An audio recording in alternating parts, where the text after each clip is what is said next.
आर्मीले गोली थापे गोली खान तयार छु मतपेटिका छोड्दैन जसरी सरले छोड्नुहुन्न नि उहाँ दिन्छ मतदान अधिकार छोड्नु त्यस्तै हो मेरो कुरा पनि हाम्रो दलको तर्फबाट यही हो कुरा तपाईहरुले गाडी बनाउन सक्नुहुन्न भने बरु हाम्रा मतपेटिका हामी आफै लगेर बाइचुर बुझाउँछौँ है नाइ हामी यहाँबाट राजनीति दलले जिम्मा लिन त पाइयो नि होइन भने पुलिसलाई जिम्मा लाएर पुलिसका ती मतपेटिका दिएर हामीले छोड्ने पक्षमा छैनौँ तपाईले इन्सपेक्टरलाई सापलाई भन्ने डिएसपीलाई भन्ने आइजिपीलाई भन्ने हो कि गोली हाने पनि मैले मतपेटिका छोड्दैन यो कुरा डेफिनेट विश्वास गर्नु तपाईले गोली ताके पनि मैले छोड्दैन मतपेटिका यो कुरा कन्फर्म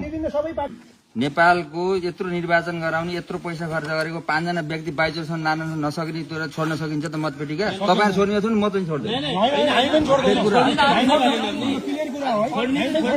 त्यहाँ 5 जना हाल्न नसक्ने हेतुले गाडी पठाउँदा नपठाउ न हामी पैसा उठाएर गाडी लगेर हामी बाइचुर बुझाउँछौँ पुलिस पनि राख्छौँ यो स्टाफ टोटल स्टाफलाई हालेर बाइचुर पुर्याउँछौँ हामी होइन भोट हालेर तपाईहरु जिम्मा छोडी छोड्छौँ हामीले यार हामीलाई पनि कडा निर्देशन छ नि कहाँ छोडिन्छ त्यसरी त्यहाँ लगेर हामी एउटा अर्को प्रतिनिधिले बुझाउँछौँ त्यो भएपछि हामी सकियो हामी फर्किन्छौँ त्यहाँ फेरि त्यति दलका जान्छन् उता उनीहरू जिल्ला लगेर बुझाए उनीहरू पनि सकिन्छ परेन हामीलाई बाबेचोर लगेर पुर्याउने जेलसम्म हामी 5 जना प्रतिनिधि जान्छौँ त्यो गाडीमा त्यो अनुसार सहजीकरण गर्नलाई मैले भने नि त मैले चाहिँ